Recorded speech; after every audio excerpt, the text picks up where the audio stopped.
Good morning class 6. This is your English class. Today in this video we are going to study chapter 16 in your English grammar book. So students, now open page number 88 in your English grammar book.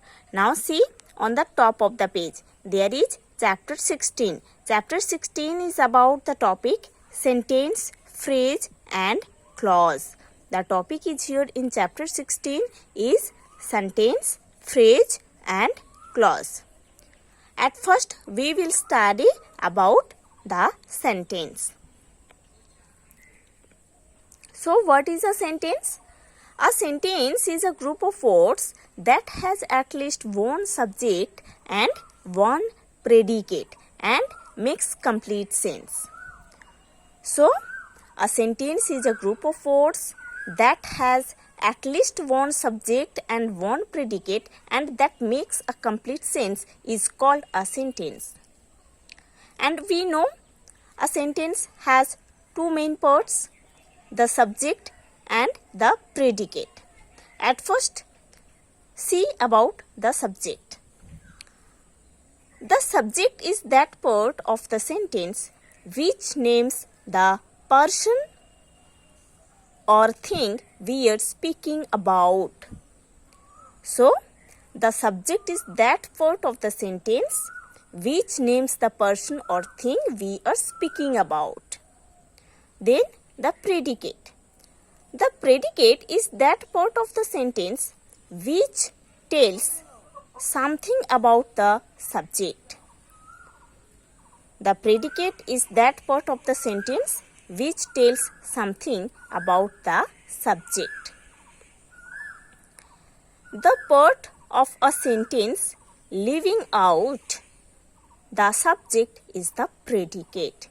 The part of a sentence leaving out the subject is the predicate. There are some examples of subject and predicate.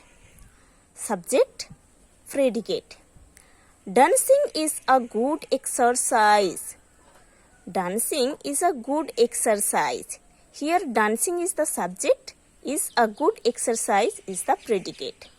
Now, this movie is very interesting. In this sentence, the subject is this movie and the predicate is very interesting. Next, slow and steady wins the race. In this sentence, the subject is slow and steady. The predicate is wins the race. Now, our brave soldiers defeated the enemy. In this sentence, the subject is our brave soldiers and the predicate is defeated the enemy. The subject of a sentence usually comes first, but sometimes it is put after the predicate. The subject of a sentence usually comes first, but sometimes it is put after the predicate also. See the example number 1. Down went Jack and Jill. Here subject is used after the predicate. Okay, here subject is used after the predicate. The subject is here Jack and Jill and it is used after the predicate. Number 2, sweet are the uses of adversity. Okay, sweet are the uses of adversity. In this example, the subject is the uses of adversity and it is used and the subject, the uses of adversity is used after the predicate. In imperative sentence, the subject is understood. In imperative sentence, the subject is understood. Example, sit down. Here the subject you is understood. Here the subject you is understood means you sit down. But in imperative sentence, the subject is understood. That's why it is written sit down. And the main subject you is understood. You is mute here. Okay. Number 2, thank you. Here the subject I is understood. Okay. I is mute before thank you. Okay. In exclamations, the subject and a part of the predicate are understood. In exclamations, the subject and a part of the predicate are understood. For example, see number 1. Number 1, shocking. It is shocking and it is mute here. Okay. Number 2, well done. That was well done. That was is mute here. Well done is written. Number 3, no more of that. Let us have no more of that. Here, let us have is mute in this sentence. Okay. Now see page number 89 in your English grammar book. See here, there is phrase and clause. So, what is a phrase? See, a phrase is a group of words that makes some sense but does not convey a complete meaning. Okay, a phrase is a group of words that makes some sense but does not convey a complete meaning. Okay, see the example 1. On the table. The phrase is on the table, but it is not clear what is on the table.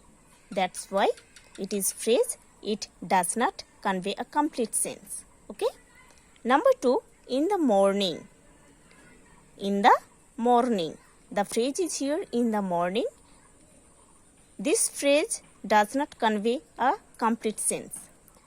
What is in the morning? That is not clear here. And it does not convey a complete sense. That's why it is a phrase. Number 3, with her brother.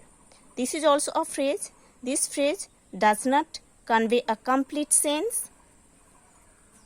It does not tell who is with her brother. Number 4, a bunch of flowers. This is also a phrase. Okay. It is not tell here which bunch of flowers. Okay. It does not tell here which bunch of flowers. It does not convey a complete sense. That's why it is also a phrase. Number 5, some girls in the class. This is also phrase. It does not convey a complete sense. Okay. It does not tell here what some girls are doing in the class. Okay. Now see, what is clause? A clause is a group of words which forms part of a sentence. Okay. A clause is a group of words which forms part of a sentence. It contains a subject and a predicate of its own. It contains a subject and a predicate of its own. See the example number 1. He tells a tale. That sounds untrue. He tells a tale. That sounds untrue. Now see the second example. He has a chain which is made of gold. Third example. People who pay their debts are trusted. See these parts. In number 1 sentence, he tells a tale. That sounds untrue. Here, that sounds untrue. In the second sentence, which is made of gold. In the third sentence, who pay their debts are trusted. Their clauses are used. Okay.